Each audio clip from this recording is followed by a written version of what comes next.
माझ्या शिष्येचा इच्छापूर्तीचा क्षण आता जवळ आला।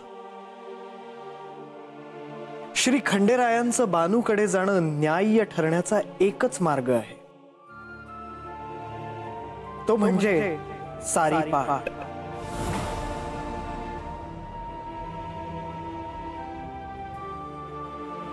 देवा, सारीपाटाचा डाव मांडण्याची वेळ जवळ आली आहे।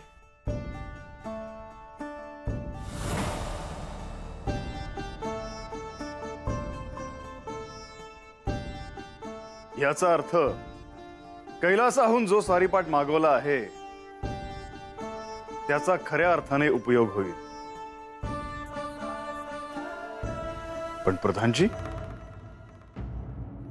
हे सर्व घडणार कसे?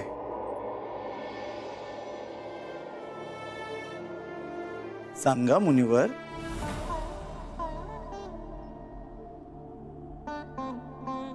प्रभू, आपणच सांगितले तर। मुनिवर, तुम्ही सांगा। देवा, माझे ज्ञान असे सांगते की असे कोणतेही कारण नाही ज्या योगे आपण जेजुरी सोडून, खरं तर म्हाळसा देवींना सोडून बानूकडे जाऊ शकाल। आपले जेजुरीतून जाणे हे नीतिशास्त्रात आणि न्यायशास्त्रात चपखल बसायला हवे। यावेळी आपण कैलासात पार्वती देवींबरोबर खेळायचा तो आपल्याला प्रिय असणारा सारीपाट इथे निर्णायक ठरणार आहे। आता सारीपाटाचा एक असा भव्य डाव मांडला जाईल ज्यात आपण आणि म्हाळसा देवींनी पण लावायचा। हा पण असा असायला हवा जो आपण हरलात किंवा जिंकलात तरीही आपणाला बानूकडे जाता येईल।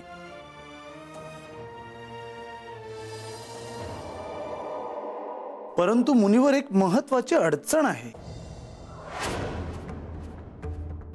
म्हाळसा देवींना सारीपाटाच्या या भव्य खेळासाठी कौशल्याने तयार करावं लागेल।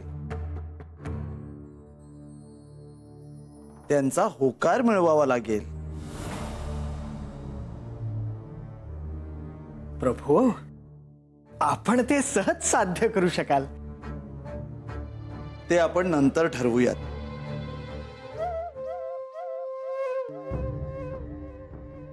ब्रह्मऋषी, ह्या क्षणी मला आपले सहाय्य हवे आहे।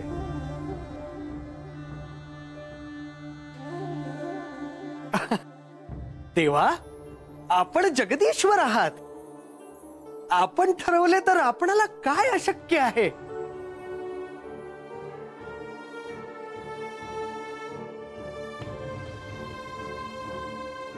आपण आज्ञा करावी देवा।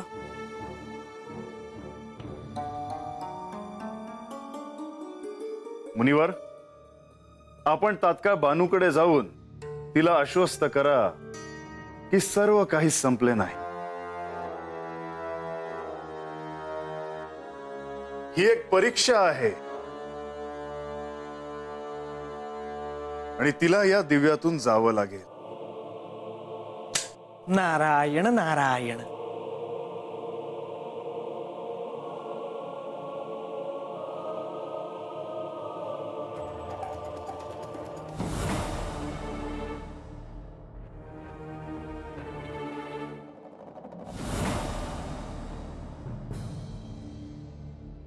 ओम श्री मार्तंड भैरवाय नमः।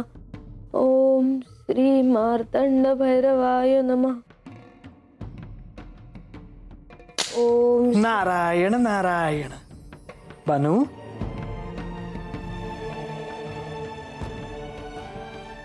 महाराज,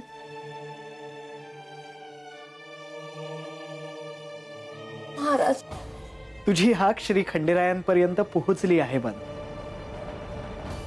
श्री खंडेरायांना प्राप्त करून घेण्यासाठी ज्या कठीण परिस्थितीतून तुला जावे लागत आहे ते मला स्पष्ट जाणवत आहे। परंतु बानू, तू माझी शिष्य आहेस आणि म्हणूनच मी तुला आश्वस्त करण्यासाठी आलो आहे। बानू, तुझ्या कठीण परीक्षेचा काळ आता लवकरात लवकर संपणार आहे। म्हणजे मी नाही समजले महाराज. श्री खंडेराय स्वतः लवकरात लवकर या वस्तीवर तुला भेटायला येणार आहेत. या जाचातून तुला मुक्त करण्यासाठी येणार आहेत.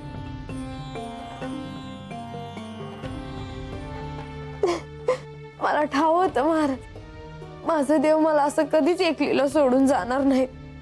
होय बानू, एका अर्थाने तुझ्या कठीण परीक्षेचा काळ आता संपणार आहे. तेव्हा आता नव्या जोमाने नवीन आव्हानांना तोंड द्यायला सिद्ध हो. श्री खंडेरायांच्या स्वागतासाठी सज्ज हो. शुभम भवतु.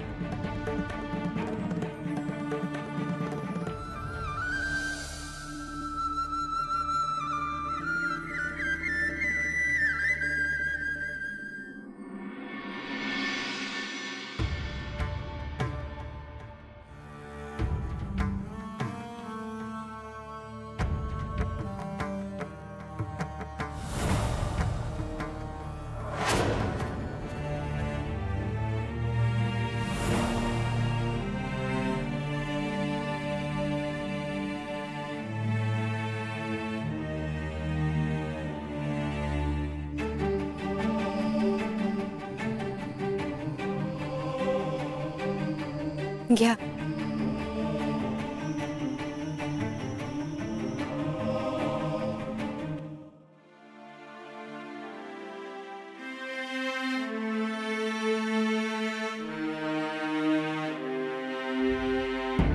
श्री खंडरायांनी राजसभेचं कामकाज सोडून असं जायला नको होतं.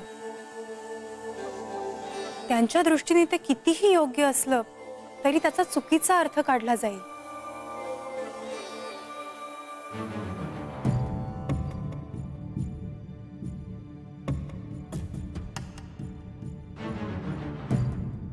जर तुम्हाला खरं कारण कळलं तर आश्चर्य वाटेल.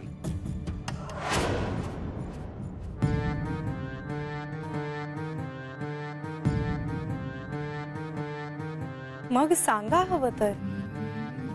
श्री खंडेराय आणि बाणाईची जेव्हा भेट झाली तेव्हा अजामेळच्या लक्षात आलं की बाणाई घरात नव्हती. आता त्यांनी बाणाईला घरात कोंडून ठेवलं आहे. मुलीवर जीव असणाऱ्या बापाचा आता संताप झाला आहे. बाणाईसाठी खऱ्या अर्थाने सर्व दरवाजे बंद झाले आहेत. तिची आर्त प्रार्थना ऐकून श्री खंडेराय अस्वस्थ झाले आणि राज्यसभेतील कामकाज सोडून बाहेर पडले. आता पुन्हा या साऱ्याचा म्हाळसा देवी काय अर्थ लावतील हाही प्रश्नच आहे. म्हणूनच आम्ही श्री खंडेरायांचं इथून बाणाईकडे जाणं न्याय्य कसं होईल यावर मार्ग शोधून काढला आहे. मलाही ऐकायला आवडेल. सारीपाटाचा डाव मांडला जाईल आणि श्री खंडेराय त्यांच्या बाजूनी पण लावतील. याचा अर्थ जेजुरीत सारीपाटाचा खेळ रंगणार तर.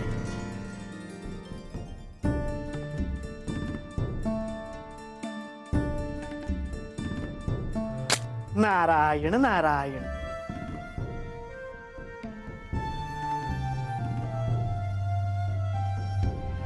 श्री खंडेरायांनी सोपवलेले कार्य मी पार पाडून आलो आहे.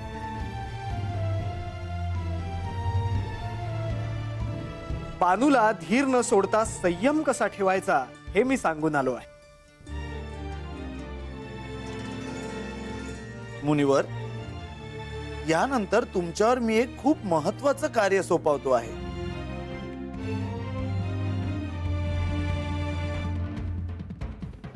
काय प्रभू? तुम्हाला म्हाळसा देवींना सारीपाटाच्या खेळासाठी तयार करायचं आहे.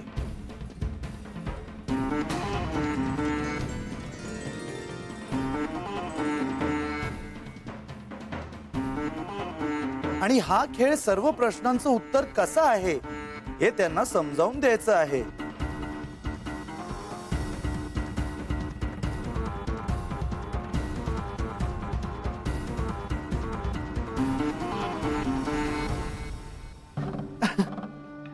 आपली आज्ञा शिरसावंद्य प्रभू. दुसरा कोणताच पर्याय नाही का? यातून सुटका नाही मुनिवर.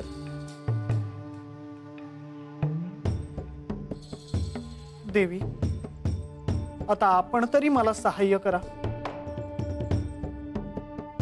तुम्ही मुनिवरांवर हे कार्य सोपवण्याऐवजी स्वतःच म्हाळसा देवींना का नाही सांगत? देवी, त्याचं काय आहे? म्हाळसा देवींचा सर्वात जास्त विश्वास नारद मुनींवर आहे.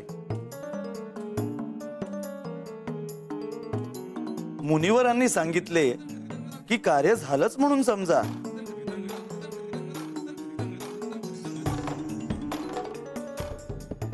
नारायण नारायण. भृगुऋषी, तुम्ही असं म्हणाले होते की हे शिवतत्व आहे, ते हृदयाशी जपून ठेवावे. मला शिवतत्व अजून समजले नाही का? सगळं ब्रह्मांड साक्षी आहे की माझ्या हृदयात यांचाच निवास आहे. आणि माझी काय इच्छा आहे?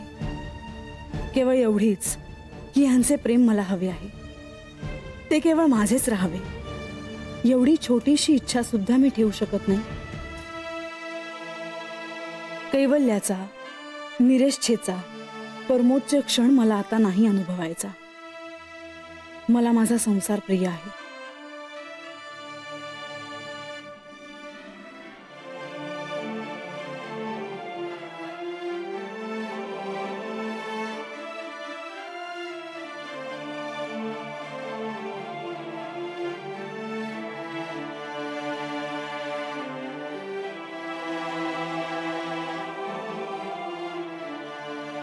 नारायण नारायण.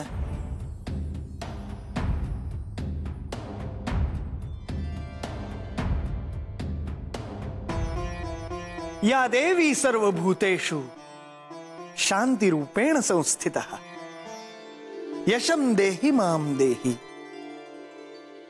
श्री म्हाळसा देवी नमोस्तुते. नमो देव्यै महादेव्यै शिवायै सततं नमः. नमः प्रकृत्यै भद्रायै नियता प्रणता स्मता.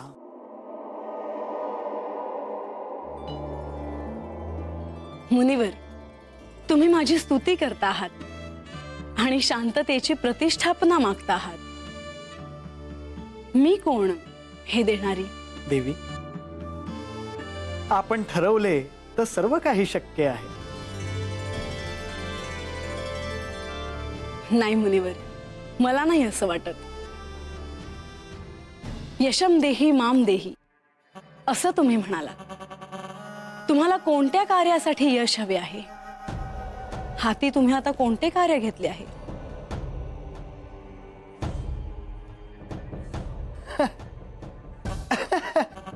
अद्याप तरी कोणतेही नाही, पण एक महत्वाचे कार्य आहे. जेजुरीत आलोच आहे, म्हटलं आपणाला भेटून जावं. बरं झालं आलात. आसन ग्रहण करावे. धन्यवाद देवी. देवी, क्षमा असावी, पण आपल्या चेहऱ्यावर चिंता दिसत आहे.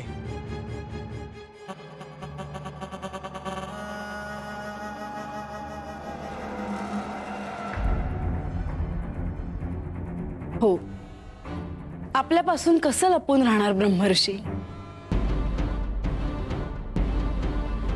देवी, आपण कोणतीही समस्या सोडवण्यासाठी समर्थ आहात, पण आपली चिंता दूर करण्यासाठी मी आपणाला काही क्षुद्र सहाय्य करू का?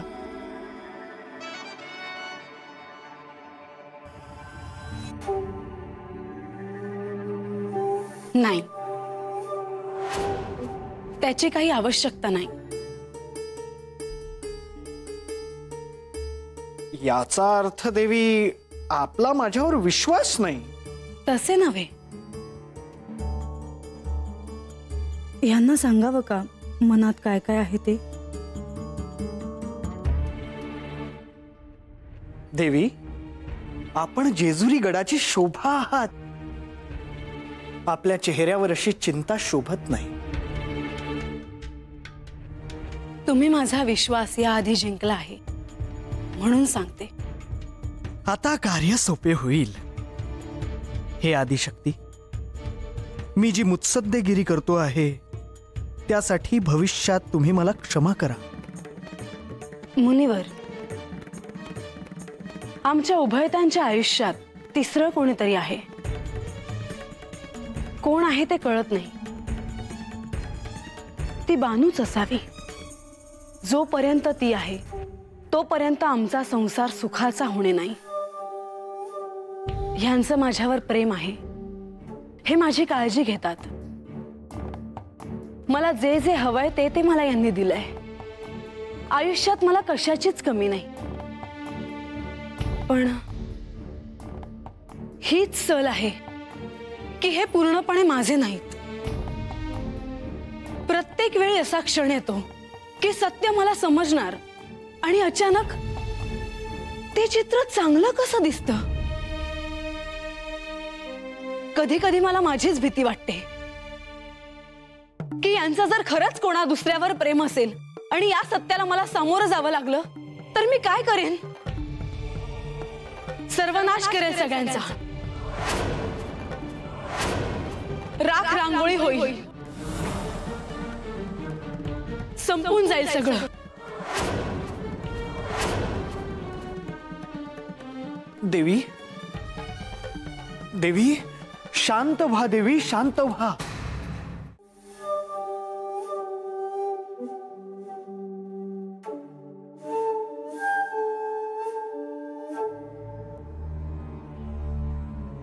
देवी,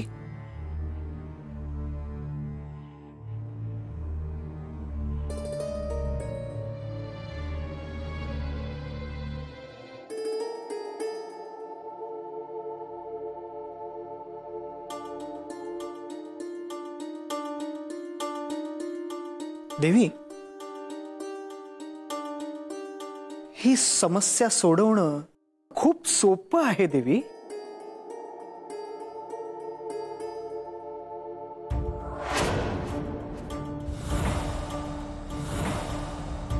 काय? हो देवी, आपण इतकं दुःखी होण्याचं काहीच कारण नाही. ही चिंता दूर करणं इतकं सोपं आहे? हो देवी. तुम्ही बसा बघू आधी. नाही, नको. तुम्ही इतकं महत्वाचं सांगता आहात. सांगा, काय उपाय आहे? देवी, तुमच्या हातात या प्रश्नाचं उत्तर आहे. तुमच्या हातात यशाचं रहस्य आहे. मुनिवर, स्पष्ट सांगा. देवी, या पृथ्वीवर आपण एकमेव आहात ज्यांना इतका उत्तम सारीपाट खेळता येतो. तुमचं कौशल्य निर्विवाद आहे. मुनिवर, नक्की तुम्हाला काय सांगायचे आहे? देवी, श्री खंडेराय सांब सदाशिव आहेत, भोळे आहेत. आपण भव्य सारीपाटाचा डाव मांडा आणि त्यात त्यांना पराभूत करा. त्याने काय होईल? तुम्ही या खेळात तुम्हाला जे हवं आहे ते मिळवण्यासाठी पण लावू शकता.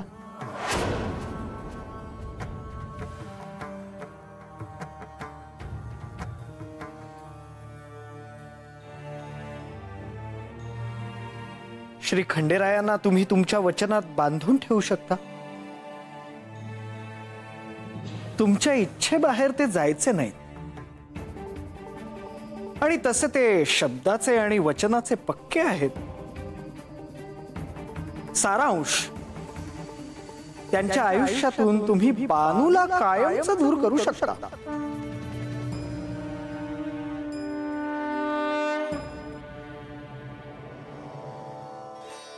मुनिवर, काय सांगता आहात? मी आता काय बोलू? तुम्ही किती सोपं करून सांगितलं. खरंच तुम्ही माझे हितचिंतक आहात. देवी, आज पुन्हा तुम्ही माझा विश्वास जिंकला आहे. देवी, आता आज्ञा असावी. एके ठिकाणी फार काळ न थांबण्याचा माझा नियम आहे. हो, पण आपल्याला पुन्हा बोलावं लागेल. त्यासाठी मी पुन्हा येईन. आज्ञा असावी. नारायण नारायण.